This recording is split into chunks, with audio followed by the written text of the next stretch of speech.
Yun, another day, another video na naman tayo. Dito tayo sa Equity. Yan, papasok na tayo sa trabaho. Yan, nakasimahan niya tayo, uniform. Alam nyo, guys, share ko lang.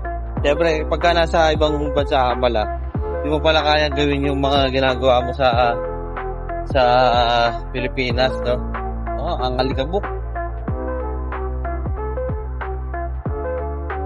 Yan, katulad ng, siyempre dito, wala ka namang sasakyan, wala ka rin motor. Saka, yung the usual na mga regular, mga nag-i-empleyado, yun, magko-commute, lakad, at sakay sa bus, makipagsiksikan sa metro.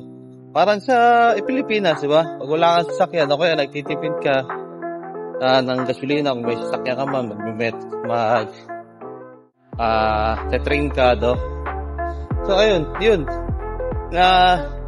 Sa tagal kong ilang taon, 10 years siguro.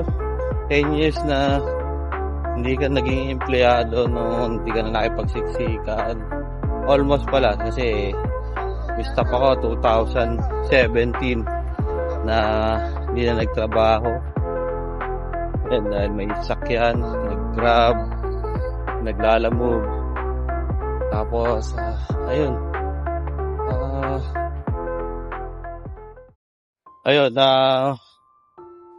Nag-grab, nagsariling negosyo, nag-online business. Tapos, nung nagka-pandemic, nagkaroon ng online job. Tapos, after na nawala yung pandemic, nawala din yung paglipat namin ng Cavite after ilang months. O hindi na yata umabot ng 1 taon. Nawala ng online job. Tapos balik sa paglalalamove. Tapos after nun, balik sa pagiging empleyado. Pero meron kang ang pinupunto ko lang is every journey natatahakin mo sa mga gawain or mga wait lang, tatawid ako. Ayan, nakatawid na tayo. Dito, yun, 2 kilometers din yung nilalakad ko everyday, balikan. So, 4 kilometers sa everyday pala, hindi. Ayun, ayan. Tawag na ito. Yun, yung nawala ng trabaho sa online, pero si Mrs. pero pa rin naman. Yun, sinubukan ko mag-event. Yan. Tinry ko magkaroon ng doon, kumuha ng funds for everyday. Kaso, hindi pala ganun yun. Ang pag-event kasi sa mall, malaki rin ang gastos. So, hindi mo rin sure kung makukuha mo yung pinuhunan mo. So, yun, ang ingay Kaya ni-stop ko. So, bali, yun, pag-event kasi hindi mo malalaman kung papaldo ka o hindi. Kung kikita ka sa pag-event or hindi, no? So, akala ko doon mag-i-start. Pero, yun, naubos din yung natin doon, budget. Tapos, back to paglalalamove tayo uli. And then, yung time ng lalamove, paglalalamove, hindi rin ganun siya kalakas. Tapos yun, bumalik tayo uli sa Grab. Nakairam tayo ng nakakuha tayo ng kay paring van ng babiyahe. Kaso, yun, mahina din yung biyahe sa Grab. Dahil nga nasa Cavite area na ako, hindi tayo sa Manila. So, yun yung instances. Kaya ako share to. Naalala ko lang uli na balik sa pagpo-commute, balik sa paglalakad.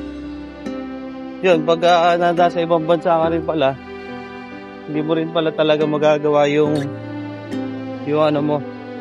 mga gusto mo talaga. Ang main goal mo lang is yun, magtrabaho, umuwi, kumain, matulog.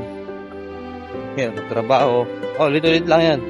Kung ilang taong ka sa pag-abroad, yung hirap ng pag-abroad, lalo na yung sa mga matatagal na dito, umabot pa ng 10 to 15 years, no? Minsan, di nga daw sila nakaka-uwi. Kasi nga, yung ipamamasahe nila, ibibigay na lang nila sa pamilya nila sa Pilipinas. So, yun lang, na-share ko lang. So, habang naglalakad, naisip ko lang din, araw-araw ganun. Araw-araw ganyan, ginagawa. So, ano lang, pakatatag lang tayo, araw-araw. Huwag natin kakalimutan magdasal para sa bigay na biyaya ni Lord. Araw-araw. Hindi mo lang siya nakikita pero lagi kang ginagabayan yan. Continuous praying. Kung ano yung mga gusto mo mangyari. Hindi lang naman siya. Kailangan ikaw rin may kilos ka rin. So, si Lord kasi pagga-guide lang yan. Bibigay niya yung mga hiling mo. Pero kailangan syempre kilusan mo saka gawa mo ng action. So hanggang dito na lang. Medyo mahaba na yung video natin. At ilang ang aking payo lagi. Lagi tayong magdadasal. Kapasalamat sa araw na binigay ng Panginoon. At yun. At huwag niyong kakalimutan. Mag-like and follow na kayo sa page ko, Daryl in Dubai.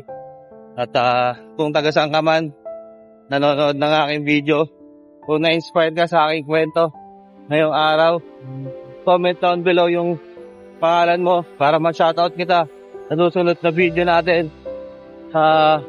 Inspiring thoughts, or kung hindi ka na-inspired, tumawa ka na lang. Yun lang, God bless. Peace out.